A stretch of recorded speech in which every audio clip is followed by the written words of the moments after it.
تو اس کو اگر آپ کہیں گے جی یہ افغانستان ہے اور ہمارے افغانستان سے بہت قریبی تعلقات ہیں،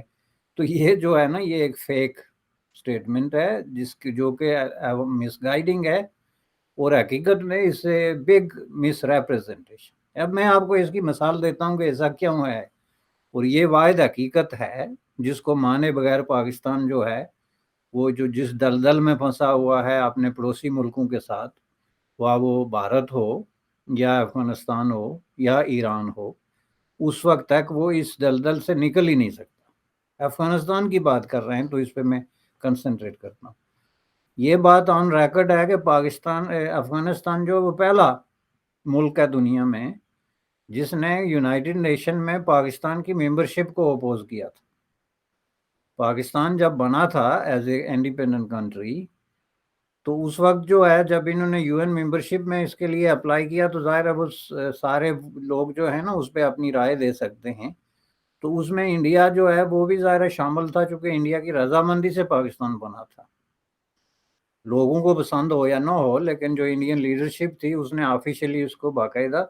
اپروو کیا تھا۔ تو اس حوالے سے دنیا میں کوئی ایسی بات نہیں تھی کہ کوئی ملک جو ہے پاکستان کی یو این ممبرشپ کو اپوز کرے، لیکن افغانستان نے کیا۔ کس بنیاد پہ کیا؟ کبھی کسی نے آپ کو ایکسپلین کیا؟ اس بنیاد پہ کیا کہ جو ریئل افغان تھے اور جو افغان حکمران، افغان عوام اور افغان انٹلیکچوئلز، ان کا خیال تھا کہ یہ پاکستان جس خطے میں بن رہا ہے یہ اس میں سے بہت سے علاقے ہمارے ہیں، اور انہوں نے اس کو بار بار اٹھایا۔ جو تحریک آزادی پاکستان آپ جس کو کہتے ہیں، یا تکمیل پاکستان یا کریشن آف پاکستان، اس دوران کئی دفعہ جو افغان لیڈر ہیں، وہاں کے شاعر ہیں، ادیب ہیں، دانشور ہیں، ریسرچر ہیں، انہوں نے یہ سوال اٹھایا تھا کہ یہ پاکستان جو نقشہ دکھا رہا ہے اس میں یہ فلاں فلاں علاقے جس میں موسٹلی جو ہے وہ پختون سپیکنگ جو علاقے پشتو سپیکنگ ہیں، ان میں وہ جو ہے وہ سلطنت افغانیہ جس کو آپ افغانیہ کہتے ہیں اس کا حصہ ہے، اور یہ پاکستان کا حصہ نہیں ہے۔ اور یہ کوئی معمولی بات نہیں تھی، بلکہ اس پہ بہت زیادہ ایک پوری، اگر آپ اس وقت کی تحریکیں دیکھیں، افغانستان کی جو انٹرنل پالیٹکس دیکھیں، تو ہر پارٹی اور ہر گروپ جو ہے اور ہر قبائل کی پالیٹکس میں یہ بات ریفلیکٹ ہوتی تھی۔ یہ سٹارٹ وہاں سے ہوا، اور یہ سٹارٹ وہاں سے ہو کے تو ہر دور میں افغانستان کی خواہ کوئی بھی حکومت ہوئی ہو، خواہ وہ شاہ کی ہوئی ہو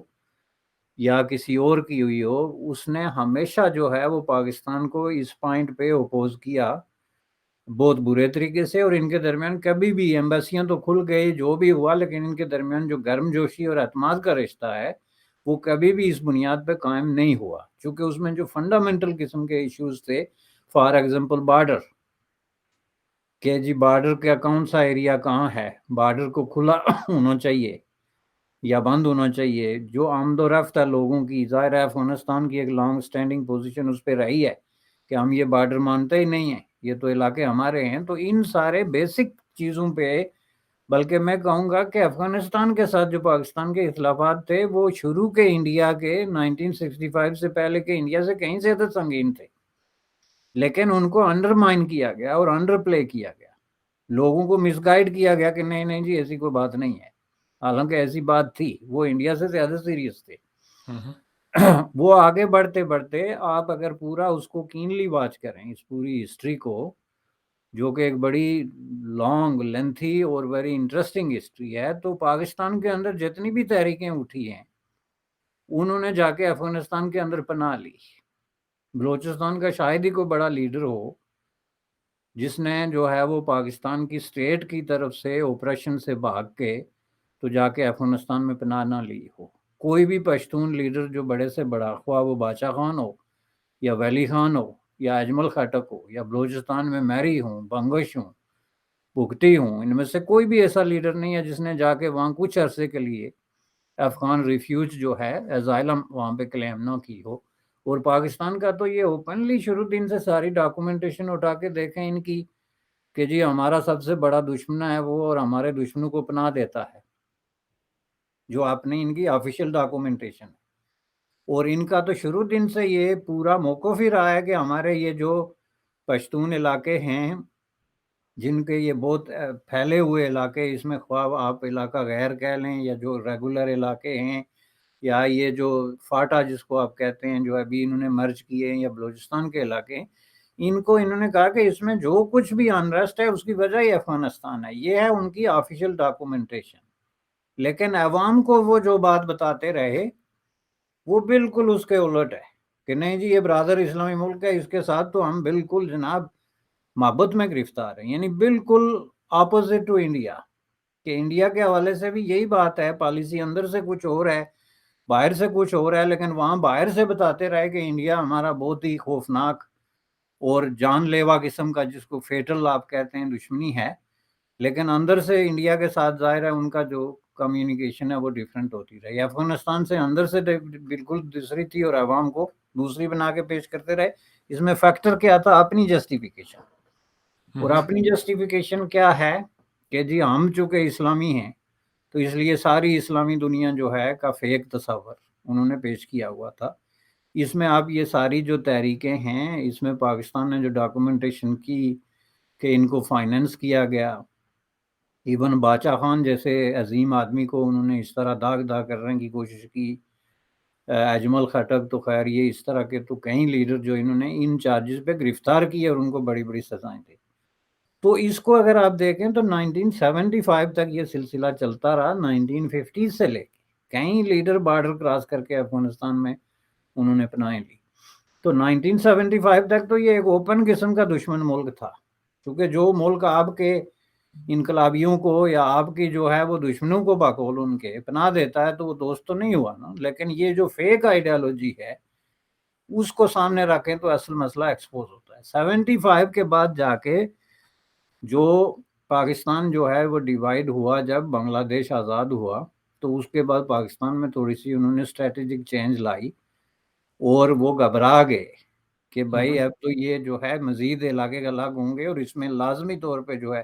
وہ پشتون علاقے ہوں گے. چونکہ اگر بنگلہ دیش الگ ہو سکتا ہے جو کہ پاکستان بنانے میں سب سے آگے تھے، اگلی سب سے بھی آگے کرسیاں